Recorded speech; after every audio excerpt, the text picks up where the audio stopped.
আজকে আমরা তো আশ্বাস পাচ্ছি, তো কথা পাচ্ছি, তো সুন্দর সুন্দর গরম গরম বক্তব্য পাচ্ছি, কিন্তু কোনো বাস্তবায়ন দেখতে পাচ্ছি না। আমরা মনে করি জনগণকে ধোঁকা দিলে, অতীতে আওয়ামী লীগ 17 বছর ক্ষমতা ছিল, অতীতে আমাদের এই হাতিয়াতে যারা শাসক ছিল, এমপি ছিল, ওই মোহাম্মদ আলী, আয়েশা আলী, তারা কিন্তু চাইলে, ওই সরকার তাদের ছিল, তারা চাইলে এই হাতিয়াতে ব্লক বাঁধ নির্মাণ করতে পারতো, কিন্তু তারা মানুষের জনগণের অধিকার নিয়ে, হাতিয়ার মানুষের অধিকার নিয়ে তার চিন্তা করে নাই। তারা নিজের ভাগ্যের উন্নয়ন করেছে, ওই বেগম পড়ায় বাড়ি বানিয়েছে, ঢাকা শহরে বাড়ি বানিয়েছে, কিন্তু হাতিয়াতে ব্লক বাঁধ হয় নাই, হাতিয়াতে ফেরি হয় নাই, হাতিয়াতে উন্নয়ন হয় নাই। কিন্তু আমরা অনেক আশা ভরসা করে এই বৈষম্য মুক্ত একটা বাংলাদেশ গঠন করার জন্য 5ই আগস্ট এদেশের ছাত্র সমাজ, তরুণ সমাজ, এদেশের সচেতন মানুষ জীবন দিয়ে ওই প্রতিবাদ মুক্ত করেছে বৈষম্যহীন একটা দেশ গঠন করার জন্য। কিন্তু আমরা দেখতেছি এখনো বৈষম্য বিরাজ করতেছে। এখনো আমরা দেখতে পাচ্ছি ওই ভোলাতে সেখানে ট্যাক্সই বাদ হচ্ছে, সেখানে কংক্রিটের বাদ হচ্ছে, সেখানে সব নদী ভাঙন রোধ হচ্ছে, কিন্তু মন ফুরাতে হচ্ছে, কিন্তু আমাদের হাতিয়াতে আমরা ব্লক বাদ দেওয়ার কোন সম্ভাবনা দেখতেছি না, কোন পদক্ষেপ দেখতেছি না। আমরা দেখতেছি জরুরি ভিত্তিতে কিছু ইমার্জেন্সি ওয়ার্ক আমাদের চোখে তুলে দেওয়া হচ্ছে, জনগণকে বোকা বানানোর চেষ্টা করা হচ্ছে, কিছু কিছু বস্তা ফেলা হচ্ছে, দেখা যাচ্ছে কিছু বস্তা কিছুদিন পরে আবার সেটা নদীতে বিলীন হয়ে যায়, হচ্ছে না।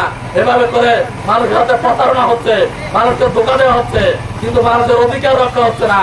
হাতিয়ার অস্তিত্ব রক্ষা করার জন্য অবিলম্বে হাতিয়ার ওই সানন্দি, হাতিয়ার হন্ডি, হাতিয়ার ওই সুকসর, নলসিরা এবং চরেশ্বর, সরকিং, তমরদ্দি, এই বিশাল এলাকায় আমাদের সোনাদিয়া ইউনিয়নের একটা বড় অংশ আজকে নদীর ভাঙ্গনের কবলের মুখে। আমরা চাই, আমরা সরকারের নিকট জোর দাবি জানাচ্ছি, জিয়া রহমানের সন্তান তারেক রহমান আজকে প্রধানমন্ত্রী, তিনি বলতেছেন তিনি মানুষকে কথা দিলে সেটা রাখেন। আমরা দেখলাম নির্বাচনের আগে ওই তারেক রহমান তিনি এখানকার একটা এই ডিপ কলেজের মাঠে একটা বিএনপির একটা জনসভায় তিনি একটা তালিকা পড়েছেন, সে তালিকার মধ্যে অন্যতম একটা ছিল ব্লক বাঁধ। আপনারা শুনেছেন কিনা? কিন্তু আমরা দেখতে পাচ্ছি সরকার প্রথম বছর বাজেট পেশ করলো, কিন্তু সেখানে আমাদের ব্লক বাঁধ নিয়ে কোনো বাজেট নাই, আর সেটা কোনো পদক্ষেপ নাই। সেটা নিয়ে যারা এখন নেতৃত্ব আছেন, যিনি এমপি আছেন, যিনি আজকে আমাদের মাহবুব শামীম সাহেব বিএনপির নেতা আছেন, তাদের পক্ষ থেকে আমরা কোন পদক্ষেপ দেখতে পাচ্ছি না। আমরা বলবো, আমরা আজকে হাতিয়ার অস্তিত্বের রক্ষার স্বার্থে আমরা কোন বৈষম্য দেখতে চাই না, আমরা কোন বিভাজন দেখতে চাই না। আসুন আমরা সবাই কাঁধে কাঁধ মিলিয়ে এই হাতিয়ার সমস্যাগুলো সমাধানের জন্য, হাতিয়ার অস্তিত্বকে রক্ষা করার জন্য, হাতিয়াতে ব্লক বাঁধ নিশ্চিত করার জন্য আমরা আমাদের কণ্ঠকে উচ্চকিত করি, আমরা ঐক্যবদ্ধ ভাবে আমাদের ভয়েস রেজ করি। আমরা যদি আমাদের অধিকারের ব্যাপারে সচেতন না হই, তাহলে এমপি আসবে, এমপি যাবে, মন্ত্রী আসবে, মন্ত্রী যাবে, সরকার আসবে, সরকার যাবে, কিন্তু হাতিয়ার মানুষের ভাগ্যের পরিবর্তন হবে না। ভাগ্য পরিবর্তন করতে হলে আজকে হাতের 8 লক্ষ মানুষকে সচেতন হতে হবে, আজকে হাতিয়ার ছাত্র সমাজকে সচেতন হতে হবে, আজকে হাতিয়ার শিক্ষকদেরকে সচেতন হতে হবে, আজকে সাংবাদিক বন্ধুদেরকে তার কলমের সে শক্তিকে ব্যবহার করতে হবে, আমাদের রাজনীতিবিদদেরকে আজকে সোচ্চার হতে হবে।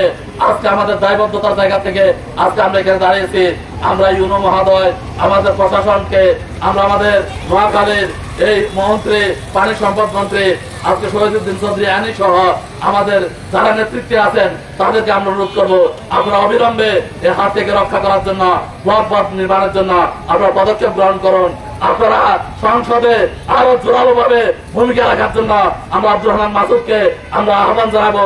আপনি জনগণকে যে ওয়াদা দিয়েছেন ব্লক বাঁধ নির্মাণ করবেন, হাত থেকে রক্ষা করবেন, আপনার সে ওয়াদা আজকে আপনি পূরণ করুন। না হলে জনগণ অতীতের এমপিদেরকে তার ওয়াদা খারাপ করার জন্য যেভাবে পরিত্যাগ করেছে, প্রত্যাখ্যান করেছে, আপনাকেও প্রত্যাখ্যান করবে।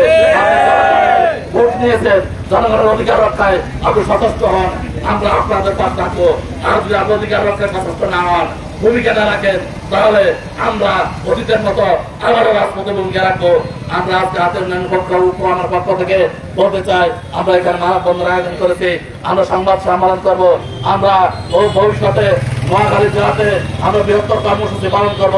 প্রয়োজনে আমরা প্রেস ক্লাবের সামনে, আমরা সেখানে ঢাকাতে আর সচিবালয়ের সামনে আমরা অবস্থান ধর্মঘট করব, আমরা স্মারকলিপি দিব, আমরা যা যা করা দরকার সেটা করব। কিন্তু হাতিয়ার নদী ভাঙন রোধে আমরা ব্লক নির্মাণ আমরা নিশ্চিত করবো ইনশাআল্লাহ। সেই জন্য সবাইকে আমাদের পাশে দাঁড়ানোর জন্য, আমাদের সাথে কাঁধে কাঁধ মিলিয়ে কাজ করার জন্য যত আহ্বান জানাবো। এবং যারাই এই হাতিয়ার মানুষের অধিকার রক্ষার জন্য, তাদের অস্তিত্ব রক্ষার জন্য যারা কাজ করবেন, আমরা তাদের সাথে থাকবো।